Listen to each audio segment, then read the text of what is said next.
याचं कारण असं आहे की शेतकऱ्यांच्या प्रचंड आत्महत्या वाढल्यात, महिलांवरील अत्याचारात वाढ झाली, जमीन बडकवण्याचे मोठे मोठे घोटाळे राज्यामध्ये सुरू आहेत, गुंडांची दादागिरी वाढली, सत्ताधारी पक्षातील आमदार प्रचंड लोकांना धाक दपटशा करतायत, कापण्याची, मारण्याची, उडवून देण्याची भूमिका आपल्या म्हणजे उडवून देण्याचे धमकावणीचं सत्र राज्यामध्ये सुरू आहे।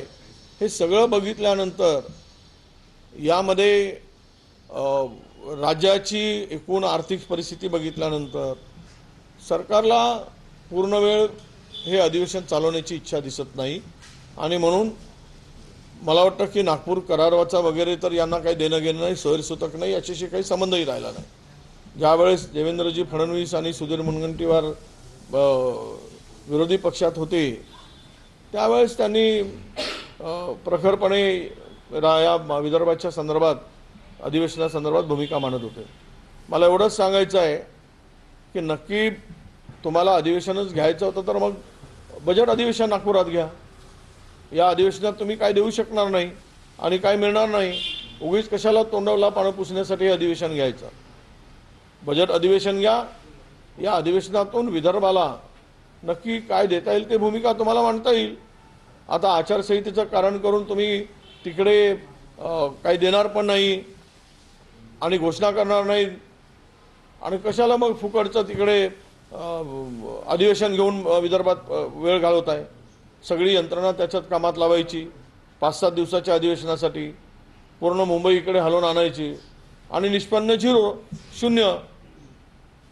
भूमिका आमची स्पष्ट आहे की हे अधिवेशन घेण्यापेक्षा सरकारने जर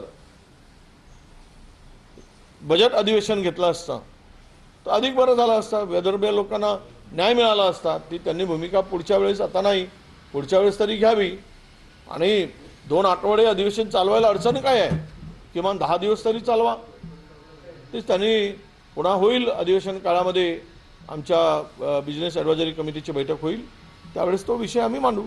सांगली असो किंवा गोंदिया असो, या ठिकाणी सांगली असो या गोंदिया असो, या ठिकाणी जे आहे ते गोंधळ पाहायला मिळत आहे आणि सालेकसामध्ये जे आहे त्या बंद पाहायला मिळणार आहे की स्ट्रॉंग रूम समोर जे आहे ते पुढे छेडछाड झाले का मत आहे ईव्हीएम मध्ये, असं मत आहे तिथं स्थानिक लोकांनी। हे बघा, काल मुख्यमंत्र्यांनी सांगितलं विरोधक आता बोंबलतील आमचा निकाल पाहून।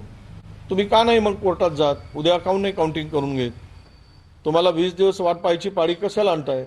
तुम्हाला ईव्हीएमच्या संदर्भात तुमचा विश्वास आहे, तुम्हाला तुमची भूमिका स्वच्छ आहे, तर मग तुम्ही का नाही करत? आम्ही म्हणतो तर विरोधक आरोप करतील, मग निवडून तुम्ही कसे म्हणू शकता की 268 पैकी 175 जागा भाजपच्या येतात? कशाच्या आधारावर बोलता? कोणता